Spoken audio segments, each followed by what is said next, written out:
Hello guys, welcome to you. In this video, we are going to see how to initialize hard drive in a Windows 10 PC or laptop.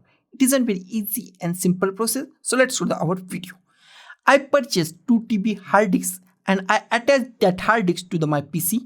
But when I go to this PC, I double click on this PC, but it is not showing in this PC. This is our problem. It is actually not a problem. We not initialize our hard disk. That's why this drive or that hard disk is not showing in this PC. We are going to fix this. Close it. Now go to the start. Right click on the start, not a left click. Right click on the start, and here we find disk management. Click on the disk management.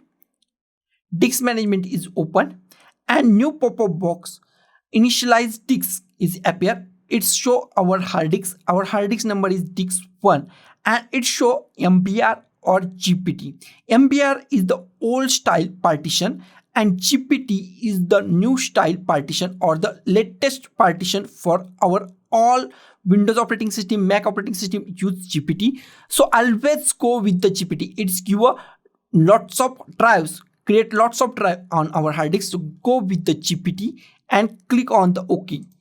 And here we find our unlocated space. I create a space or the drive from here. Right click on it. Click on new sample value, click on the next.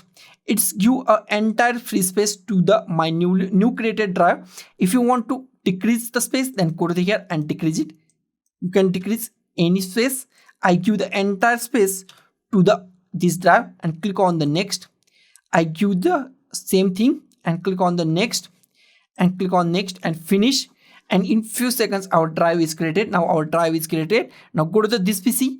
And here we find our newly created drive, 2 TB drive. Here is our T drive. It is an 2 TB. So guys, this is the simplest way to initialize hard disks in a Windows 10 PC or laptop. So guys, thank you for watching this video. Don't forget to like, share, comment on this video, and don't forget to subscribe the channel. Thank you guys.